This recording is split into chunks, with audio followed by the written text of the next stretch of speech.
Doctor Walter शेमकिप, ये एक मनोचिकित्सक थे और चिकित्सक हैं और सैन फ्रांसिस्को में इनका ये मनोचिकित्सा का अभ्यास करते हैं। फॉर्च्यून 500 जो कंपनियां हैं, उसके लिए 76वें पोजीशन पे इनको चिकित्सक के रूप में शामिल किया गया। यानी ये दुनिया के बहुत पावरफुल चिकित्सक हैं। फॉर्च्यून के 500 के लिस्ट में आना एक बहुत बड़ी बात होती है और वो 76वें नंबर पे हैं।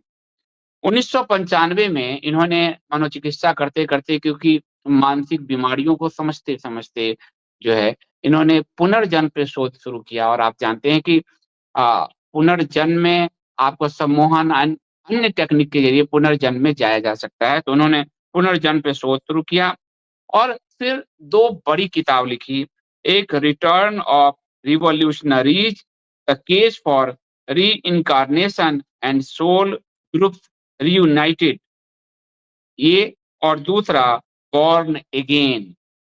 यानी पहली पुस्तक में उन्होंने एक रिटर्न ऑफ रिवॉल्यूशनरीज़, यानी जो बड़े क्रांतिकारी रहे हैं अपने समय के विचारक, जो भी जिस भी क्षेत्र के, वो रिटर्न होते हैं। उनके उनके जीवन, उनका रिटर्न होता है, पुनर्जन्म होता है। और इस पर उन्होंने पूरे रिकार्नेशन यानी पुनर्जन्म पे पूरा केस स्टडीज प्रस्तुत किया और 2 ये जबरदस्त किताब उन्होंने लिखी। बॉर्न अगेन ने इनको अंतर्राष्ट्रीय स्तर पर बहुत फेमस कर दिया और ये पूरी पुस्तक आत्मा और उसके पुनर्जन्म के उद्देश्य पर आधारित है। पश्चिम ने ये जो प्रयोग शुरू किया, ये या पुनर्जन्म में जाने का विज्ञान शुरू किया, वो कहीं न कहीं गीता से प्रभावित रहे।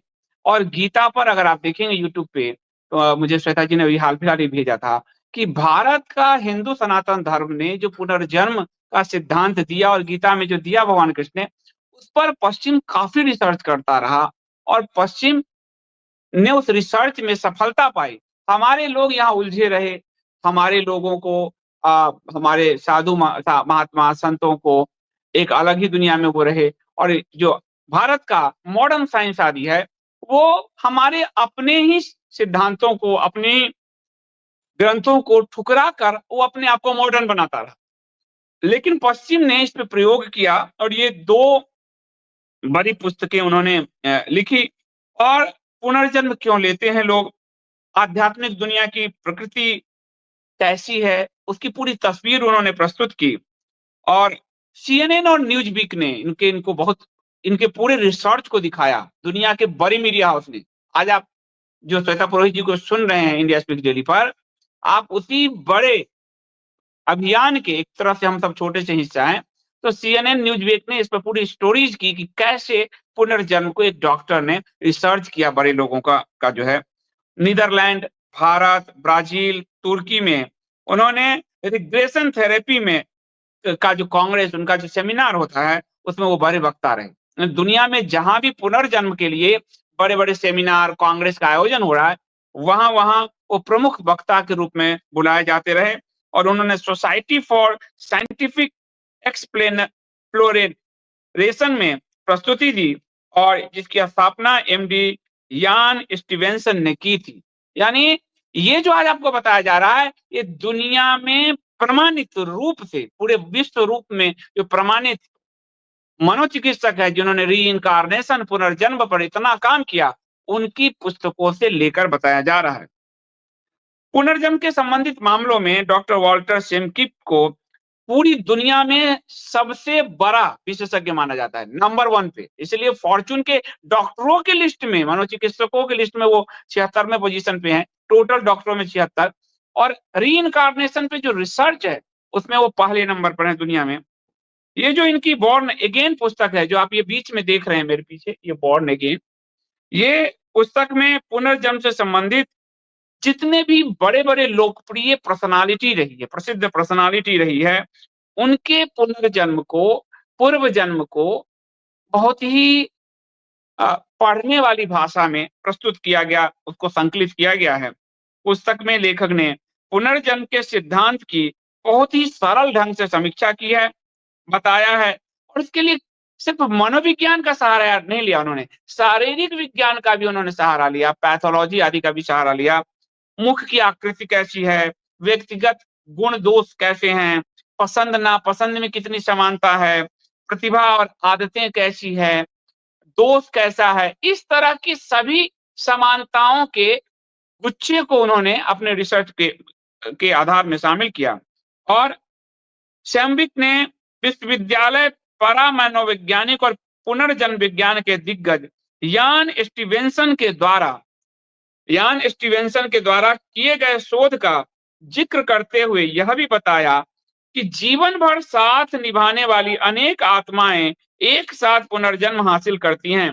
यानी हमारे यहाँ जो विवाह के लिए कहा गया 7 जन्मों का नाता, जो मैं आपको बताता था कि जितनी औरा नजदीक होगी हमारी, प्रेम जितना प्रगाढ़ होगा हमारा, जितना एक दूसरे को अपने अंदर समाहित कर पाएंगे, उतना ही अगले जन्म में पति पत्नी के रूप में हमारी संभावना बढ़ जाती है। इसलिए एक विवाहित जोड़ा में इतना प्रेम होना चाहिए वो 7 जन्मों तक वो रिश्ता रहे। तो यहाँ भी उन्होंने शैम्बिक ने ये रिसर्च किया और पाया कि जीवन भर साथ निभाने वाली अनेक आत्माएं एक साथ पुनर्जन्म हासिल करती हैं। कई मामलों में स्त्रियां पुरुष बन जाती है, पुरुष स्त्रियां बन जाती है। यानी अभी इस जन्म में अगर मैं पति हूँ और प्रेम बहुत है मेरा, तो जरूरत नहीं कि अगले जन्म में मैं पति ही हूँ, मैं पत्नी भी हो सकता हूँ और मेरी पत्नी मेरा पति भी हो सकता है। ये सिर्फ शरीर का ढांचा बदलता है, आत्मा का स्वरूप वही रहता है, जो श्री कृष्ण गीता में अर्जुन को समझाते हुए कहते हैं कि यानी जैसे वस्त्र हम बदलते हैं, वस्त्र में जो भी वस्त्र पहन लें, तो वस्त्र जैसे हम बदलते हैं उसी तरह आत्मा अपने शरीर बदलती है, खोल बदलती है, आत्मा का स्वरूप वही रहता है। और इसको शैम्बिक ने अपने रिसर्च में सत्यापित किया। फिर इस पुस्तक में उन्होंने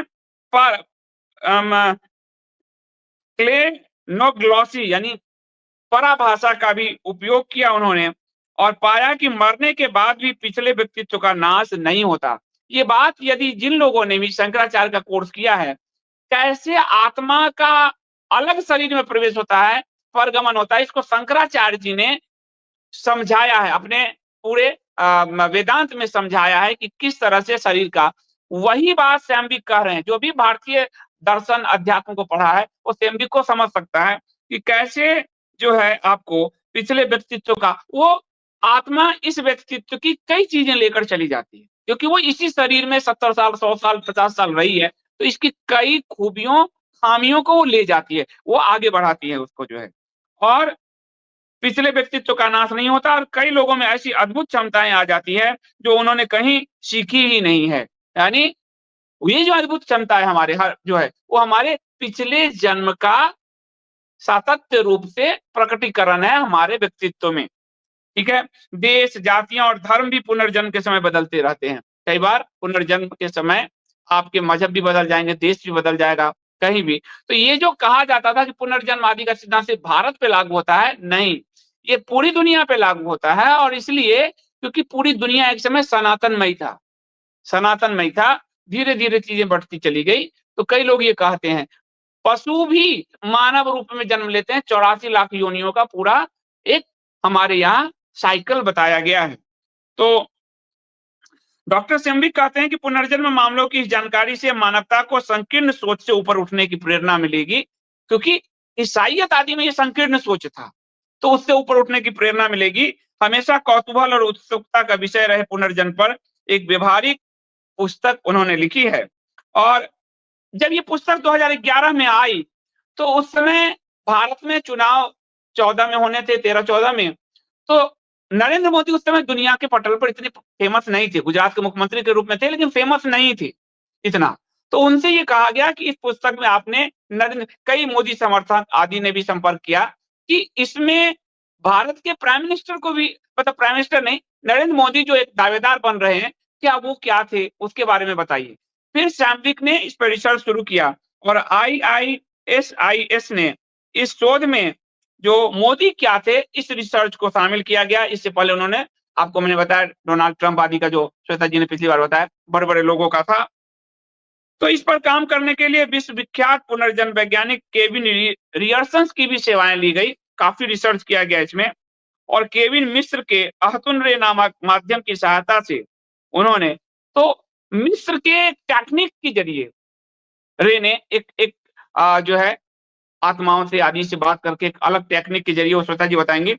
ये मालूम किया कि नरेंद्र मोदी का पिछला जन्म क्या था, इस बारे में और उसके बाद जो है इस रिसर्च को सैम्विक ने क्योंकि किताब तो पब्लिश हो चुकी थी 2011-12 में, इस रिसर्च को सैम्विक ने अपना उनका reincarnationresearch.com मतलब पुनर्जन्म, reincarnationresearch.com पे उन्होंने इसको पूरा पब्लिश किया है, जो आज अभी श्वेता जी बताएँगी। तो श्वेता जी जो भी कह रही हैं, नरेंद्र मोदी समर्थक हों या विरोधी हों, वो ये ना समझें कि श्वेता जी अपने मन से कह रही हैं। ये दुनिया के सबसे बड़े रिसर्चर, फॉर्च्यून 500 में शामिल मनोचिकित्सक, वो इस शोध को सामने रख रहे हैं। श्वेता जी सिर्फ उसका जो है ज्योतिषीय विश्लेषण करके आपको बताने जा रही हैं।